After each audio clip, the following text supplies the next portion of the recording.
Hi everyone! Welcome to Sulit Reviews. Hindi lang full review ng Aqua S10 Pro yung gagawin natin ngayon. Kasi para matulungan pa kayo na magdesisyon, i-compare na rin natin siya dito sa Redmi 10.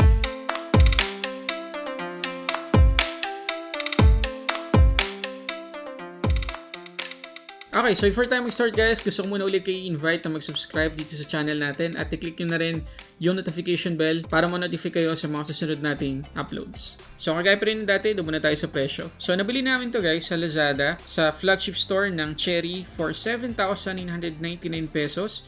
Plus may konting dagdag para dun sa kanyang shipping. Pero maliban dyan, meron pang kasamang napakadaming freebies yung phone na to, mamaya ipapakita ko sa inyo.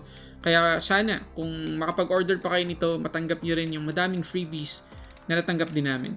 So ito guys yung box na dumating sa amin. Binuksan lang namin para masilip kung meron talagang laman sa loob. Andito guys yung smart band, mobile game controller, wireless charging pad, at syempre yung Aqua S10 Pro guys. Walang kahit anong balot yung box, kahit isang tape para lang masecure yung box ng phone. Hindi man nga lang lapat na lapat yung pagkakaayos nila dito. Dito talaga ako sobrang na-disappoint sa Cherry. Actually second time na ito nangyari kasi yung Aqua S9 Max ganito din. Pero in fairness, tingin ko hindi palaging ganito yung kaso kasi may nakita ako mga pictures sa Facebook. Kagaya nito makikita nyo, sealed yung box ng S10 Pro eh. Kahit nga dun sa unboxing video ni Sir Roel Belardo, nakita ko sealed din. So sana kapag nag-order kayo ng Aqua S10 Pro, sealed din yung matanggap ninyo. Ngayon balik tayo guys dito sa malaking box. Ang huli natin makikita, yung pinakamalaking item dito at freebie ay yung Sunmuse docking station. Pinagkatao ko lang parang may kulang yung freebies na natanggap namin. Walang upuan eh. Joke lang. Okay, open na natin guys yung mismong box ng S10 Pro. In fairness ulit guys, mas maganda yung box ng S10 Pro compared sa S9 Max dati. Mas premium na ngayon yung feel at para na siyang Xiaomi o kaya Huawei phone. Bago na din yung logo ng Cherry. At kung papansinin nyo, hindi na Cherry Mobile yung brand nila, kundi Cherry na lang. Kahit yung kanilang flagship store sa Lazada, Cherry na lang talaga. Pag open natin, bubungad sa atin yung mismong phone.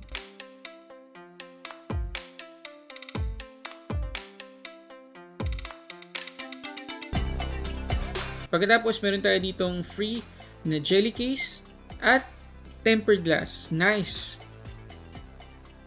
Samsung, take note ha. Nandito din guys yung quick user guide. At sa pinakailalim nandito yung mga accessories na again guys, hindi na naman ibinalat ng mabuti ng Cherry. Pambihira. Cherry, mahirap pang gawin yan. Nandito guys yung 30 watts na charger, wired earphones, USB-C to USB-A cable, at yung kanyang SIM ejector pin. Okay, tanggalin natin yung mga plastic ng phone.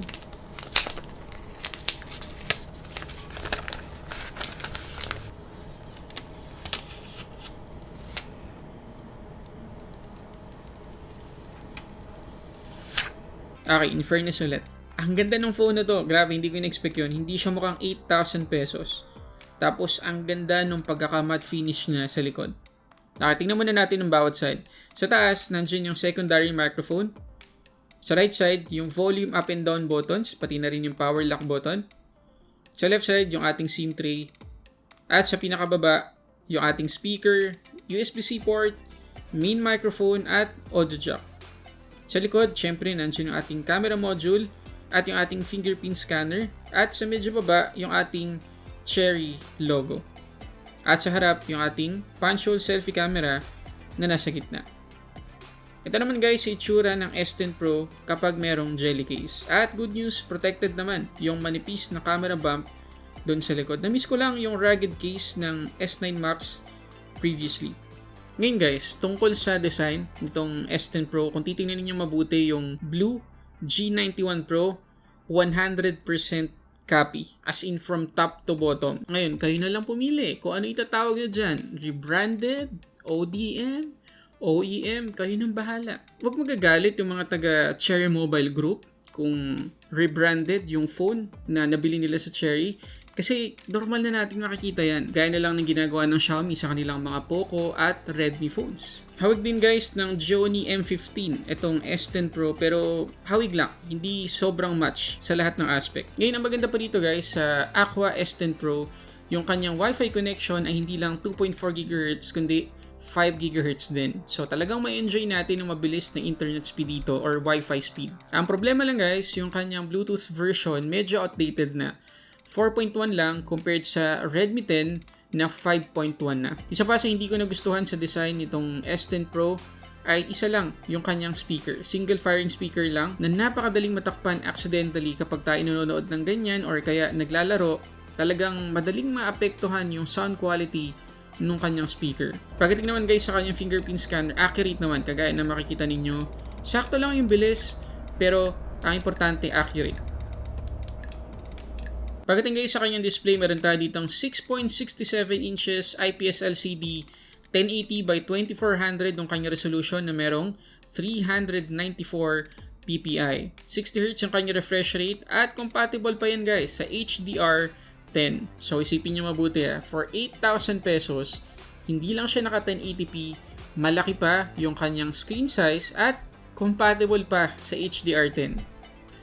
Grabe. Pero syempre hindi pa rin perfect yung display nitong Cherry Mobile S10 Pro kasi una sa lahat, level 3 yung kanyang widevine security level. So hindi tayo makakapanood dito ng mga HD content sa mga streaming services kagaya ng Netflix. Pangalawa, kung titingnan nyo mabuti yung ibabang part at saka dun sa may punch hole selfie camera, meron tayong mga light leaks na mapapansin. Sobrang minor lang naman, baka hindi na mapansin ng iba sa atin. Pero maganda rito, walang yellowish tint itong Aqua S10 Pro, hindi katulad nung sa Redmi 10. Okay, ito guys, personal preference ko, hindi maganda para sa akin yung placement ng kanyang punch hole selfie camera kasi nasa gitna.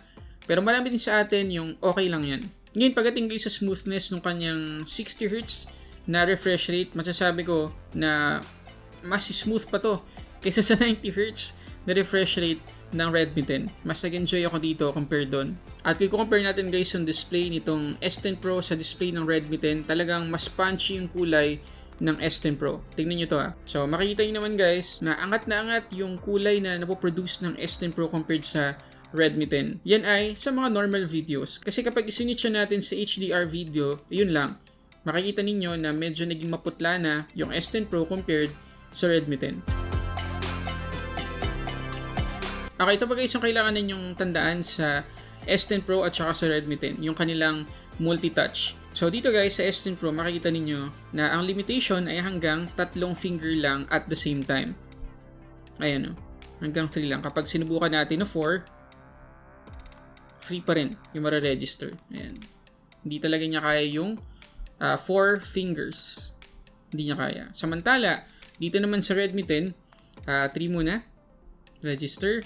Yung 4 nating finger na register. At actually, kahit 5 mara-register. Pero overall guys, pagdating sa display, impressed talaga ako dito sa S10 Pro. Lalo na 8K lang guys, yung presyo nito. At maliban doon sa hindi tayo makakapanood ng mga HD content sa mga streaming services, sobrang minor na ng mga nakita kong issue sa kanyang display. Ngayon pagdating naman guys sa kanyang performance, meron tayo ditong Android 11 na out of the box. Naka MediaTek Helio G90 12nm tayo na chipset, 6GB LPDDR4X na RAM at 128GB of internal storage. Ngayon, meron ba malaking difference yung G90T na makikita natin dun sa Aqua S9 Max compared sa G90 lang ng S10 Pro? Well, medyo 11% actually yung dilamang ng GPU frequency ng G90T sa G90. So, pagdating sa graphics, mas okay pa rin yung Aqua S9 Max. Pero, pagdating naman sa multitasking, dito natin maasahan itong S10 Pro kasi imbes na 4GB of RAM, 6 na yung meron tayo dito. Ngayon guys, sad news, wala pa ring sariling Cherry UI yung Cherry. Kasi yung makikita natin UI dito ay hawig na hawig pa rin sa UI ng Ulefone. Pero, in fairness naman guys, almost stock Android yung experience natin dito. At ito pa maganda dyan, walang kahit anong pre-installed application or bloatwares nung natapos ko siyang isetup. At bihira nating makita yan sa ganito kamurang mga cellphone. And actually, marami tayong pwedeng gawin dito. For example, pwede tayong magpalit ng mga themes kasi meron siyang mga preloaded themes out of the box. Ito pa yung nagustuhan ko sa kanya. Meron tayong intelligent assistance. Kapag binuksan natin yan, marami pa tayong additional features na makukuha sa kanya. For example guys, pwede nating i-open agad yung camera kahit nakalock yung ating screen by just double pressing yung volume button. So gawin natin yun So i-lock natin, tapos pilitin lang natin ng 2 beses yung volume button. Ma-open agad yung camera. Pwede rin natin gamitin yung 3-finger gesture para makapag-split screen tayo. So gawin natin yon. Swipe up lang, 3 finger. Pagkatapos, pwede na tayo mamili ng mga application na gusto nating i-open kasabay ng una. Ayan. Pwede tayo makapag-split screen. At ilang beses ko talaga trinay guys sa mga features na yan ng Cherry Mobile S10 Pro at hindi talaga gimmick. Useful talaga. Napaganda pa dito guys yung kanyang storage speed. Yung dito sa S10 Pro makikita ninyo 19,091 yung inabot na score at napakataas ng kanyang read and write speed compared dito sa Redmi 10. 13,649 lang yung score na nakuha ng Redmi 10. Ngayon ito malupit dyan. Yung Antutu score ng S10 Pro hindi talaga mukhang 8,000 pesos. Kasi inukuha niya guys ay 349,342. Hindi biro yan guys. Mataas talaga yan para sa presyo na to. Pero ito yung isa sa pinaka-importanting tanong. Umiinit ba yung S10 Pro? So dito muna tayo guys sa simple test. Antutu muna tayo. So yung kanyang starting temperature ay 35.5 degrees.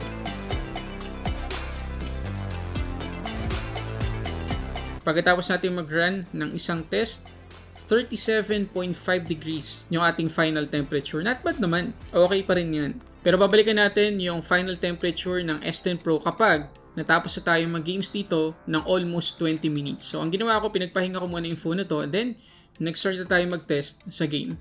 So, inahin natin dito sa Asphalt 9. Guys, na-generate niya lahat ng graphics kasama na yung motion blur. Kaya, impressed na naman ako dito. Meron tayong mga mangilan-gilan na frame drops na ma-experience. Paminsan-minsan lang naman, pero overall, enjoyable yung buong gameplay.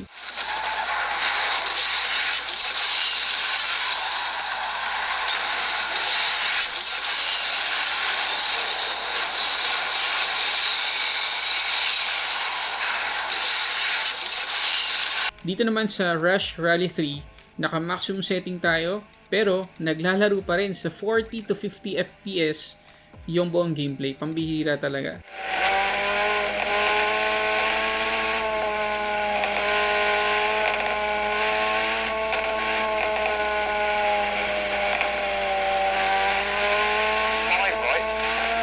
Ngayon dito naman tayo sa isa sa pinakamabigat na game sa lahat, yung Ark Survival Evolve. Naka-epic guys yung video setting natin dito. Pero guys, nakaya naman niya. Pero not to the point na napaka-smooth pa rin ng kanyang performance. Siguro naglalaro na lang sa 23 to 30 FPS. Pero overall, playable pa rin.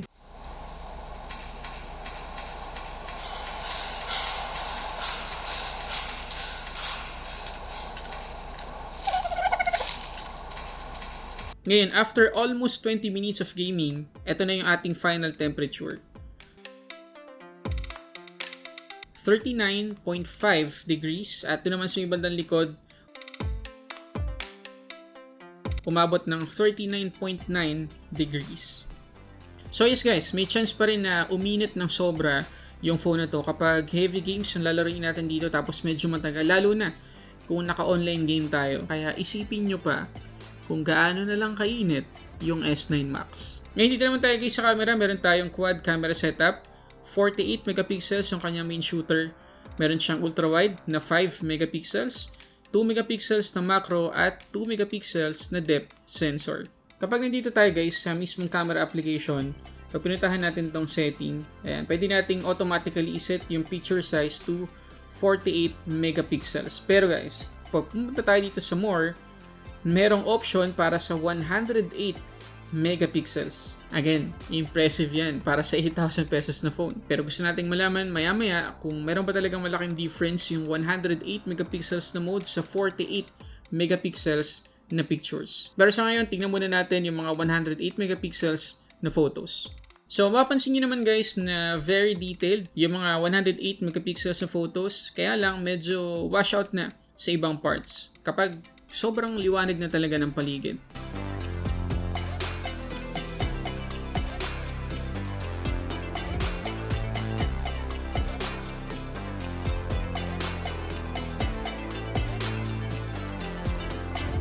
Ngayon, kung ikukumpara naman natin sa 48 megapixels, yung 108 megapixels, ito opinion ko lang, para sa akin, mas mukhang natural at mas maganda yung kulay ng 48 megapixels. Okay, ngayon naman guys, i-compare natin sa Redmi 10 yung mga photos. So, kahit hindi ko na sabihin, obvious na lampaso at iwan na iwan dito yung Redmi 10 camera.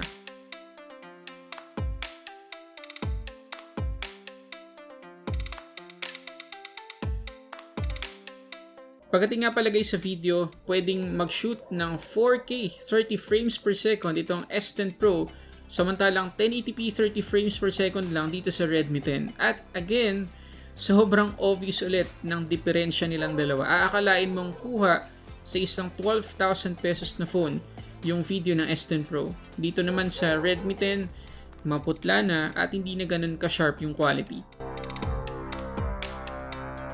Pero ibang usapan naman pagdating sa selfie camera. Dito naman, obvious na panalo yung Redmi 10.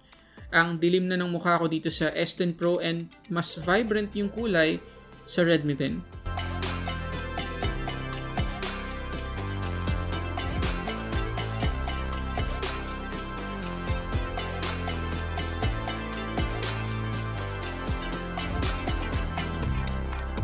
So pagdating sa camera, sa selfie lang lamang yung Redmi 10. Ngayon pagdating guys sa battery, meron tayong 5,000 mAh na capacity na capable sa 30 watts na wired, fast charging at wireless charging. Ito yung magandang tanong dyan.